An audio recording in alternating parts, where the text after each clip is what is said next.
Magandang hapon! Kumusta po? Narito po ulit ang update natin para sa lagay ng ating panahon. Ngayong hapon po ng May 31, 2024 na kung saan sa ngayon ay patuloy pa rin po na hinahatak ng bagyo na nasa southern part ng China ang habagat dyan sa kanlurang bahagi ng ating bansa. Ang bagyong ito ay posibleng mag-landfall na po mamayang gabi o bukas sa southern part ng mainland China. Wala po itong epekto sa alinmang bahagi ng ating bansa maliban po sa hinahatak nito ang habagat.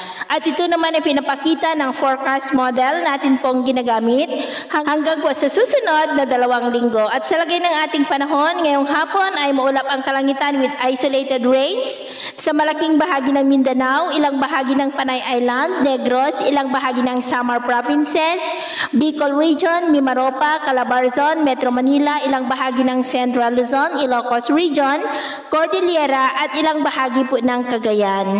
At sa susunod na mga oras ay posible pa rin ang mga isolated rains sa ilang bahagi po ng ating bansa, kaya mag-ingat pa rin po tayo sa mga posibleng banta pa rin ng mga pagbaha at pagguho ng lupa. Sa atin naman pong mga baybayin, dahil po sa habagat ay maalon po sa kanlurang baybayin ng Luzon, na ang mga alon po ay posibleng aabot hanggang po sa 1.8 to 2.5 meters height.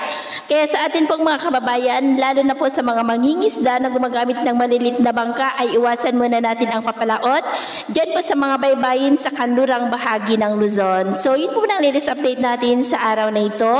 At ako po muli si James na nagsasabing sa kahit anong pagsubok po na darating sa ating buhay, huwag na huwag po tayong mawawalan ng pag-asa. Thank you and God bless!